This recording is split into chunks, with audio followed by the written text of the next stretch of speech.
administrative procedures. Okay, board, you've had an opportunity to look over all of these. Is there anything that we need to bring forward tonight concerning these? This is the first reading. One of the things that we are doing in the program review of the Office of the President is we are trying to go through in a timely way. One of the goals of the Office of the President is to work through outdated board policies. All the ones you've seen in front of you have come through the College Council and were reviewed and discussed there. Many of these are just changes in the code. But if we can, we'll be bringing more of these forward because we have a backlog that we need to get through. All right, is everyone satisfied with this? They'll be brought back next time for the second reading and decision. Okay, then we will move on to update from our Vice President of Instruction. Good evening, board members, Dr. Walsh. I have two items for you. One is our FTES yield to date. As you know, I bring this to the board essentially every time that I have an opportunity to speak because I think it is certainly an important item. As you know, our FTES yield essentially is the fiscal engine of the institution, and obviously we need to do everything we can to ensure that we're generating as much FTES as we possibly can given the structure of our instructional program and the other resources that go into providing instruction to our students. Currently we're at 4,040 FTES, and that is a significant increase over fall of last year.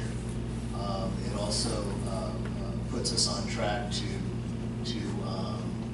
we probably will not reach 4,100 this fall, but it does move us in the direction of moving towards what I believe is an adequate FTES yield per semester, and that's 4,100 FTES. So we're certainly moving in the right direction. I think this is good news. There's a lot of folks who should be thanked for the efforts to get us to this point in the process, but I think also you should know, and I'm sure you do know, that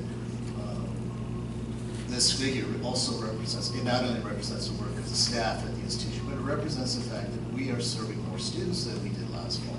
And that's the good news. A lot of colleges in the state right now, community colleges, are dealing with sort of the worst of both worlds. They're offering an instructional program that they're not able to fill. They're not only losing their FTS, but they're losing their enrollment, and in some instances rather dramatically. So that's something that we're not necessarily dealing with right now, and I think that's a real bonus to this institution. It gives us the opportunity to grow and to expand our programs and serve our students in capacities that we would otherwise be able to do.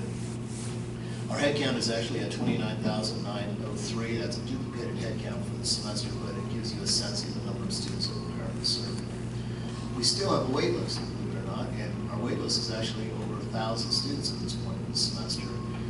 We did have one point at the beginning of the semester wait list that was exceeding 3,000 students.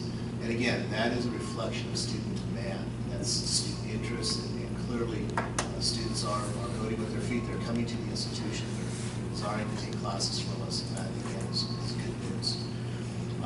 The other item I would mention just quickly is through increased FTES and revenue, we're able to do a lot of things we've been talking about tonight. We're able to improve the campus in terms of facilities. We're able to, for example, have that marquee in the corner of Yosemite and G Street. And quite honestly, when I look at that intersection, that's probably one of the busiest. It's the equivalent of 4th and Mission in downtown San Francisco. It's one of the busiest intersections that is in San Francisco, and our Yosemite and G intersection is one of the busiest intersections that we're set. And thank goodness we have property that goes right up to that corner, because I think a marquee on that corner is going to help in many, many ways in terms of us being able to reconnect with our community and make sure folks are aware that we're there and we're doing good work, and they'll take notice. So I think that's really important, and we need the revenue to do things like that. That's the revenue stream is the FTES that we yield each semester. My other item, and just quickly, is a continuing report and update to the trustees regarding the self-evaluation report. We are nearing the final phases of putting that report together. You should know that over 30 authors have been involved in putting this report together, writing the report. There have been others that have been contributors, but there actually are over 30 identified authors for each of the 4 standards, as well as the introduction, and as well as some of the end sections of the report itself. The report is growing a little bit, and I knew that would happen as we got closer to the end. We were a month ago probably around 204 pages. We're right now pushing probably 230 pages. But we're still within the guidelines of what ACCJC is asking of us. And so that's something that we need to remind ourselves about. The reports that we are to generate at this point in time are nothing like the reports that we were generating 6 or more years ago. Our architecture has changed. The commission is looking for very clear, concise statements with a great deal of supporting evidence. Speaking of the evidence piece, we have hundreds of pieces of evidence or source documents that are used to substantiate the comments that we make in the report itself. So when I look at this report, I know there's still some more work that we need to do, but we are getting very close to the finish line with that. And of course, not this week, but the following week, we are going to start a robust vetting process with this report so that the entire campus community has the opportunity to see what will essentially be the final copy. Of course, that would be the copy that will come to the board in November. So I'm feeling very, as the accreditation liaison officer, I'm feeling very proud of this report. I think it's come together, especially within the last couple of months, in a very, very impressive way. And I think that it's going to put us in good stead with the visiting team come March. That concludes my report. Thank you. Okay, you're going to give us the update from our administrative services. Yes, good evening. Paul Baxter on behalf of Dr. Schultz. Good evening, Dr. Walsh and the board.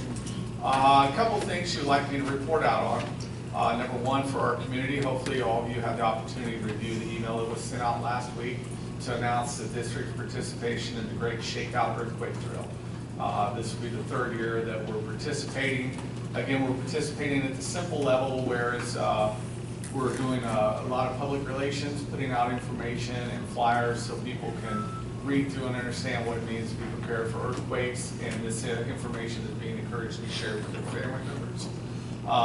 What will happen, it is occurring in 3 weeks. We'll see another email blitz as part of our email campaign to advertise this and also make the community members aware, the student, staff, faculty, and of course our community members, what to do in the event of an earthquake. And then next week the actual drill will take place. The next thing I'd like to brief you on is the ladies softball dugouts. They have been demoed, and there's a lot of loud noise when they were doing that. But that's been completed, and they've laid out the foundations, and they continue to work on that.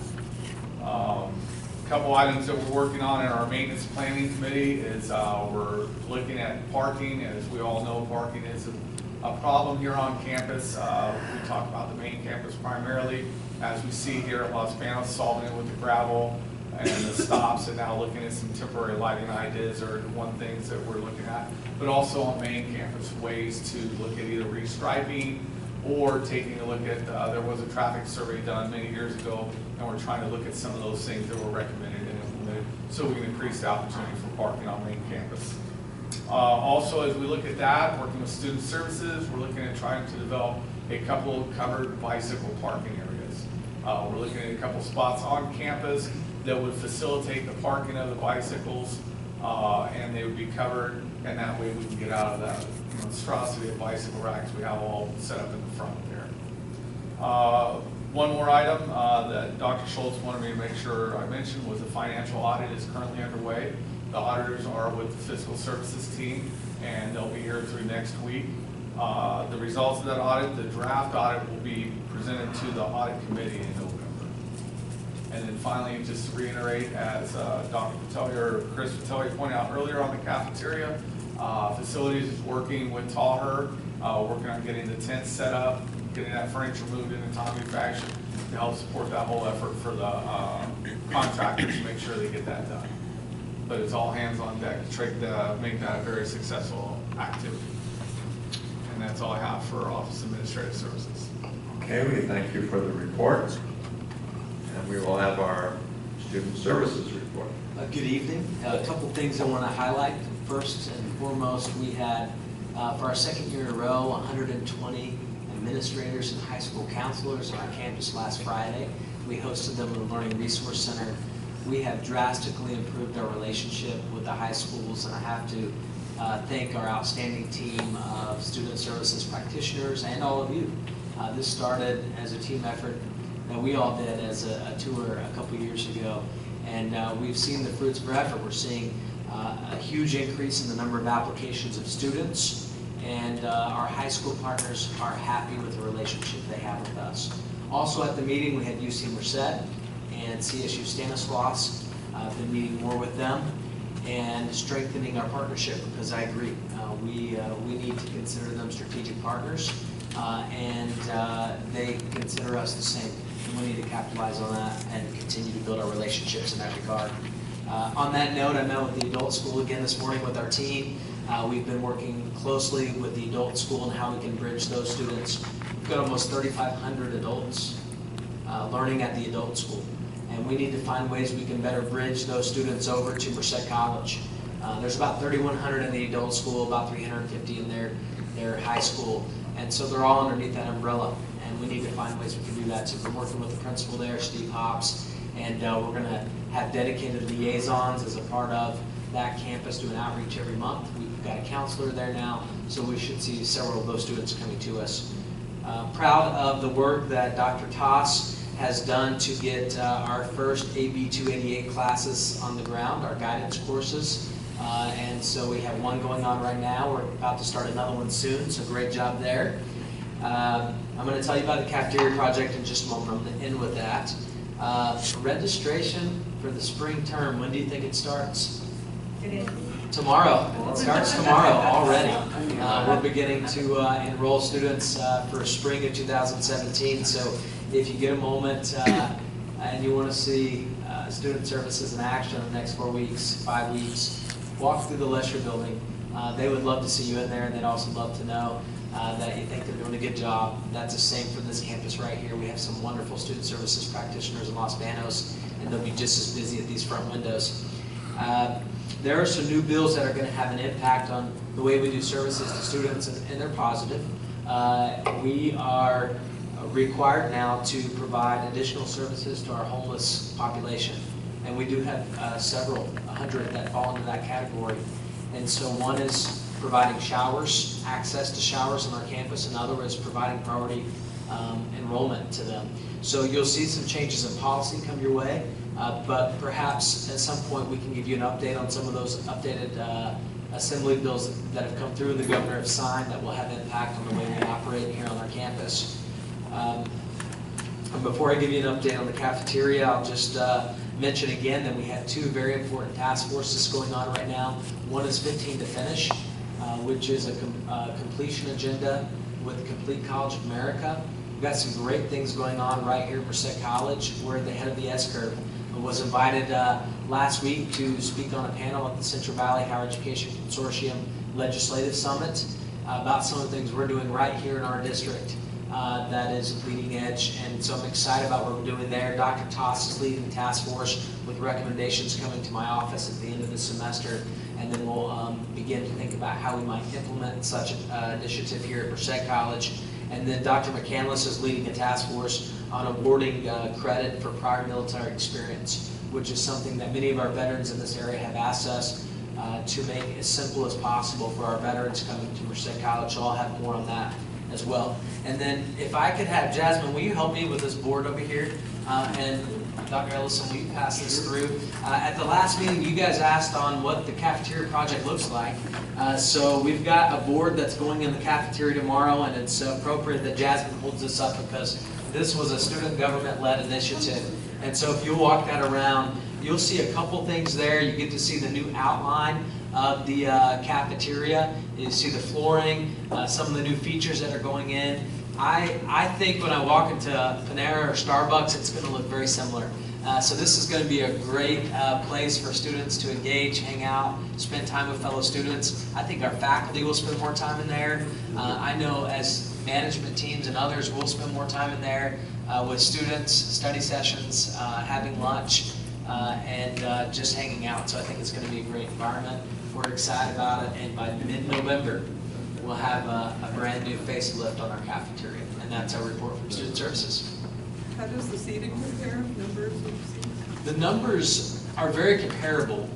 They're a couple dozen less in this format. So this was a recommendation from our architects who designed this area. The seating that we had before was chairs beside each other, and what they said is rarely would a cafeteria be filled with every seat people sitting directly beside each other.